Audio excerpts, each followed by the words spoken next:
નમસ્કાર મિત્રો, વિડીયોમાં તમારું સ્વાગત છે। જી હા મિત્રો, અત્યારે હાલ મોટા અને મહત્વના સમાચાર સામે આવી રહ્યા છે। તો મિત્રો, સમાચારમાં વાત કરીએ તો અમુના એક્સપ્રેસ પર મંગળવારે વહેલી સવારે આગ્રાથી નોઈડા જતી લેન પર ધુમ્મસના કારણે અનેક વાહનો એકબીજા સાથે અથડાયા હતા। 7 બસ અને 2 કાર વચ્ચે ભીષણ આગ પણ લાગી ગઈ હતી અને અનેક લોકો વાહનની અંદર ફસાઈ ગયા હતા અને અમુક લોકોએ કૂદીને પોતાનો જીવ બચાવી લીધો હતો। આ અકસ્માતમાં અત્યાર સુધી 13 લોકોના મોતની પુષ્ટિ થઈ છે।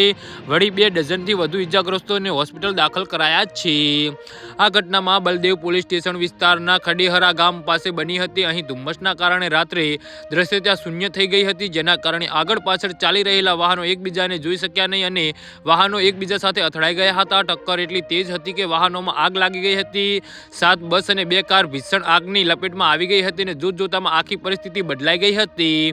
અનેક યાત્રાળુઓએ જીવ બચાવવાની બસની બારીમાંથી કૂદકો મારી દીધો હતો, જો કે અનેક લોકોએ અંદર જ ફસાઈ ગયા હતા। આ અકસ્માતમાં લાગેલી આગને કાબૂમાં કરવા તાત્કાલિક ધોરણે ફાયર વિભાગ ઘટના સ્થળે પહોંચ્યું અને સમગ્ર ઘટના પર કાબૂ મેળવ્યો હતો। અકસ્માત બાદથી નોઈડા જતો એક્સપ્રેસ વે પર લેન પર અવરજવર ઠપ થઈ ગયો હતો અને ત્યારબાદ ક્રેન દ્વારા અન્ય વાહનોને દૂર કરી વાહન વ્યવહાર ફરી શરૂ કરાયો હતો। જી હા મિત્રો, તો આના વિશે તમારું શું કહેવું છે તો નીચે મારી કમેન્ટ બોક્સમાં જરૂરથી જણાવજો અને અમારી યુટ્યુબ ચેનલને સબસ્ક્રાઈબ કરવાની ભૂલતા નહીં। ધન્યવાદ।